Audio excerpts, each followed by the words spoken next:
on the local, except a few shops that were open and so on. And we decided to shut it down for the remainder of this week, and it will remain shut down. After they have shut down this place for 5 years plus, there was this so-called sit-at-home before I assumed office. A year plus before I came into office. Tried everything, and I will say a few things in this regard. So the purpose of this press conference is simply to clarify a few issues as to what is at stake, why we did what we did, and why this must have to happen and even be deepened in the days and weeks and months ahead. Because we're prepared, because we see it as a big struggle for the soul of Anambra's future. This is a struggle for the soul of Anambra's future. The mandate of the people, like almost 80% of the people, have given us mandate to protect and promote their welfare and security. And that we must remain committed to doing 24/7 every day. Anambra is on the rise. We've secured Anambra. Security is fun. We had the best Christmas ever this last few weeks. People, it was as if there was mass return all over Anambra.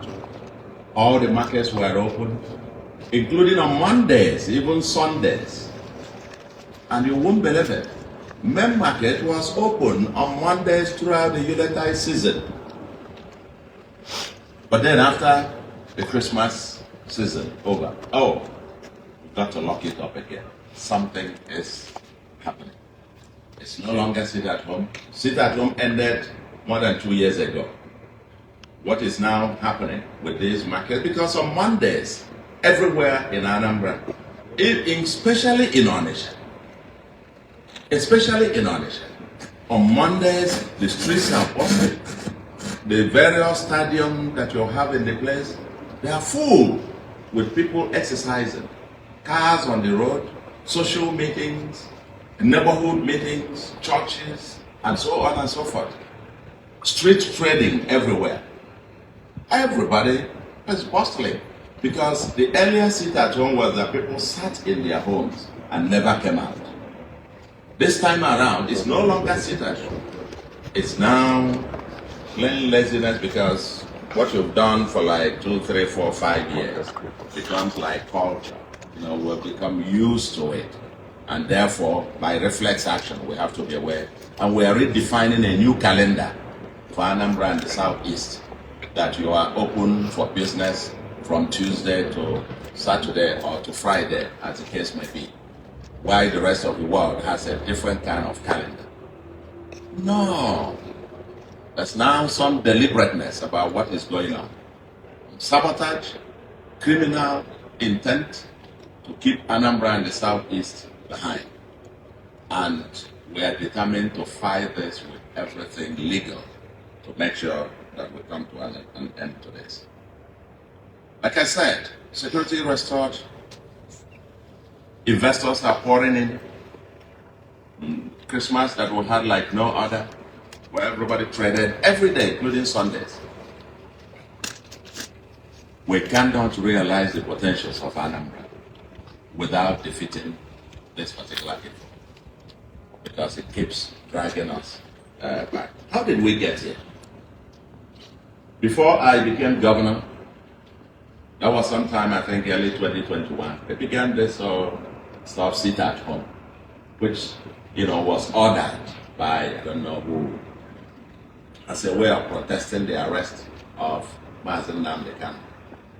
But when I assumed office, we engaged all stakeholders, everybody in the discussions.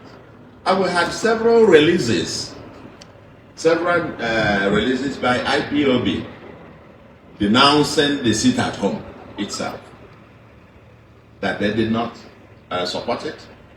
Various groups were denouncing it, but I think this was being reinforced by a group I think led by Simon Eber or something, maiming and killing people, and so fear got into everywhere, and people decided then to obey, not because they loved to, but because they were coerced to. We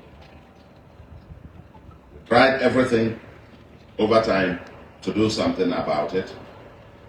We engaged. For us, upon assumption of office, I personally visited when I assumed office, and his DSS custody. We discussed.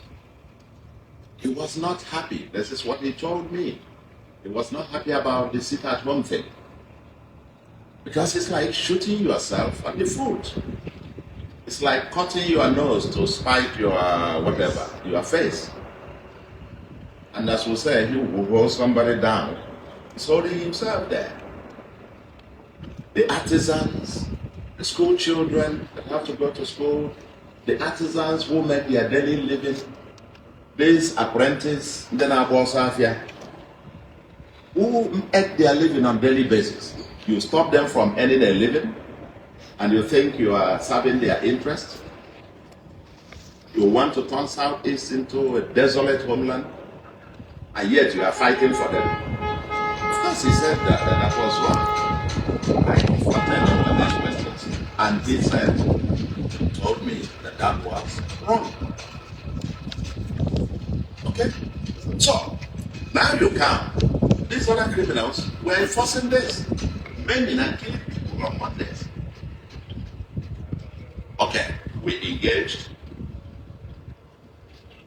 We offered amnesty program to those who enforce it and those in the